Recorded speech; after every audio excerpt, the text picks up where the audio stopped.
Masuk. Ya, halo. Wah.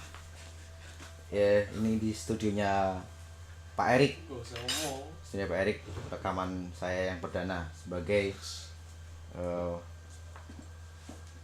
konsultan untuk teknologi web yang sering dikibulin sama Pak Erik. Wah, Tidak diulangi. Kurang aja. Diulangin gitu. Wah, Ya, bisa, parah. bisa. Ya, serius Tidak gitu. apa-apa, ya. Ya. Saya mau bicara tentang arahan pengembangan aplikasi di dunia kira-kira ya 2 tahun 3 tahun ke depan. Jadi kalian yang para programmer, para junior bersiap-siap untuk ini. Ya, sekarang itu sedang dominan yang dinamakan ERP. Ya. ERP itu huruf E, R sama P, Enterprise Resource Planning. Yang sebetulnya secara konsep ini cuma penyatuan beberapa modul aplikasi di lini bisnis.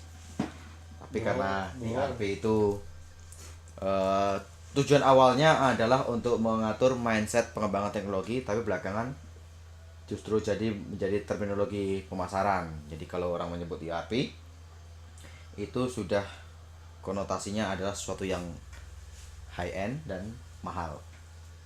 Gitu. ERP. Ya. Emang gitu. Ya, Jadi gitu. kan kayak podcast. Jadi Ya. aku wawancarai kan. Oh gitu ya, merokok ya. Nah, sebelum munculnya ERP tahun-tahun 60, 70, 80, 90 sampai awal-awal 2000, itu orang masih mengembangkan namanya sistem informasi yang secara spesifik itu menyelesaikan permasalahan spesifik juga. Jadi semisal kalau di Indonesia, Jakarta dan sekarang menyebar daerah kecil, itu ada namanya sistem informasi, ada point of sale, ada sistem informasi penjualan, ada sistem manajemen pegawai. Yang sebetulnya di dalam situ itu terjadi lintas konsentrasi, artinya di dalam suatu sistem informasi toko misalnya itu di dalamnya ada inventory management, ada sales, ada accounting yang dikemas jadi satu sistem informasi.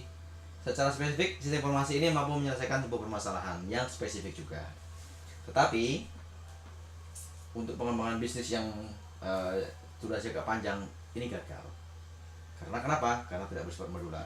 Nah, ERP datang dengan konsep bahwa accounting ya accounting, sebuah konsentrasi keilmuan, dan si sales juga begitu, inventory juga begitu. Walaupun di dalam ketiga modul tadi ini itu bersinergi dan berintegrasi antara sales, accounting, dan inventory, tetapi secara modular sendiri, accounting di ERP ini adalah accounting yang bersifat general. Artinya semua kemampuan yang bisa ditangani oleh sebuah fungsi accounting ini ada di modul accounting. Demikian juga di modul sales. Semua bentuk permasalahan dan fungsional yang ada dibutuhkan untuk divisi sales ini ada di modul sales. Di inventory juga demikian. Mulai dari supply chain-nya, mulai dari pengadaan, procurement, delivery, delivery order, terus dan urusan-urusan lain lah ya, aset, penomoran dan sebagainya, itu ada di modul yang namanya inventory.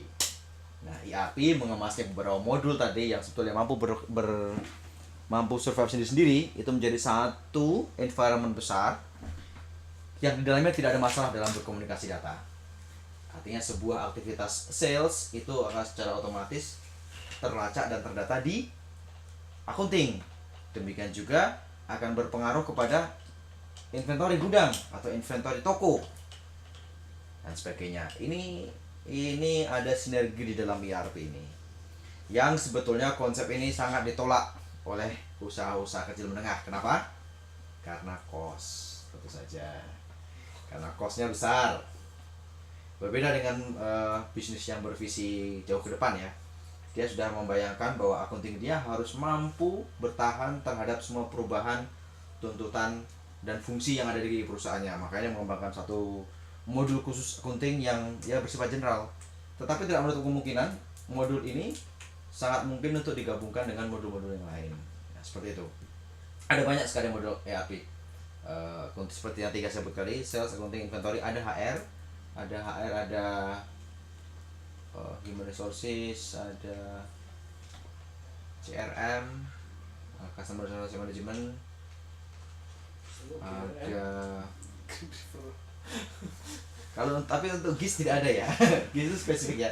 Suatu saat mungkin GIS itu menyatu ke ERP. Jadi kan ini pelanggan Oh iya. apa? Oh ya, supplier. ERP ini karena banyaknya modul, jadi dia juga ada style lah. Jadi ERP di plantation itu kan berbeda karena dia ada produksi. ERP di rumah sakit itu berbeda, dan dia ada pelayanan dan ada jasa medis. ERP di perusahaan-perusahaan distribusi juga banyak juga berbeda juga. Nah semacam itu. Tapi kita punya satu lini lagi yang juga agresif perkembangannya, yaitu sosial media. Salah satu contohnya tuh yang paling leading ya Facebook ya, yang artinya dia tidak punya spesifikasi tapi mampu menangani kebutuhan banyak orang. Itu sosial media. Nah, sama di tahun-tahun 80 90 juga orang-orang HR, orang-orang akunting dan orang-orang sales ini semuanya punya mimpi kapan ya sistem informasi kita itu bisa lebih personal. Artinya kalau yang saya membuka sistem informasi ini harusnya menu-menunya berhubungan dengan saya. Di sisi lain juga demikian, di sisi akunting kalau saya yang buka harusnya menu-menu yang muncul di saya itu ya menu-menu saya gitu. Bahkan sesama akunting berbeda, atau bahkan sesama sales gitu, sesama sales itu mendapatkan menu-menu yang berbeda. Nah, ini tidak di cover atau kurang menjadi perhatian di ERP, apalagi sistem informasi ya, sistem informasi. Ke depan dengan menggabungkan dua konsep besar ini, ERP dan sosial media, saya tidak tahu apa terminologinya nanti, apakah sosial ERP mungkin atau sosial apa lah ya, yang ERP-nya ada sentuhan personal, masing-masing user yang bisa mengakses sistem digital ini itu akan punya sesuatu yang personal. Ini milik saya akunting dan teman saya akunting, tapi akan berbeda. Saya akunting yang berbeda dengan beliau. Jadi ketika saya membuka interface ini, saya akan melihat menu-menu yang berbeda sesuai dengan saya. Di dalamnya ada inbox untuk saya bisa berkirim pesan yang lain. Jadi kita membayangkannya seperti Facebook, tetapi di dalam Facebook ini tidak hanya game isinya aplikasinya. Di dalam Facebook ini aplikasinya ada aplikasi penjualan, aplikasi akunting, ada aplikasi inventory, ada aplikasi pelayanan, pendaftaran pasien, dan macam-macam. Yang keseluruhan aplikasi itu tidak punya masalah dalam komunikasi. Nah, demikian juga antara sesama user Facebook ini seolah-olah satu perusahaan. Saya dan teman saya walaupun friend di sosial media, tetapi sebenarnya punya hubungan yang spesifik di dalam perusahaan. Dan itu terwakilkan di dalam sosial media tadi atau sosial ERP. Kita akan ke sana. Informasi-informasi personal yang sudah menjadi base dari aplikasi sosial ERP itu jadi aset yang luar biasa, karena akan kemanapun perkembangan sistem ini itu tidak menutup kemungkinan jika besok-besok suatu saat saya ingin sebuah sistem yang bisa mengaudit jaringan komputer saya, dan informasi saya itu apa yang saya lakukan bisa termonitor langsung dengan atasan saya atau termonitor langsung ke pihak manajemen. Ya tidak masalah, karena informasi tentang saya itu sudah terekam di sosial media tadi. Jadi ketika modul auditor tadi ada di dalamnya, saya tinggal menambahkan informasi pribadi saya, personal saya ke dalam sistem, dan itu sudah sangat mudah diakses. Seperti halnya kita bertukar status atau komen di Facebook, tapi dalam hal ini informasi personal yang sebetulnya personal dari sudut pandang perusahaan ya, bukan personal hobi saya apa, warna kesukaan saya, bukan itu, tapi personal jabatan saya apa, gaji saya apa, hak saya apa, keahlian saya apa, sekolah saya apa. Itu informasi personal yang menjadi satu metadata mendeskripsikan saya itu apa. Dan ini jadi satu elemen penting untuk bicara ERP, karena secanggih apapun ERP itu kan adalah bisnis software. Sebuah bisnis itu berhubungan dengan perusahaan, organisasi, dan organisasi itu mau tidak mau harus menghubungkan unsur-unsur, komponen-komponen, elemen-elemen penyusunnya, yaitu pribadi-pribadi masing-masing employee. Nah, saya rasa seperti itu.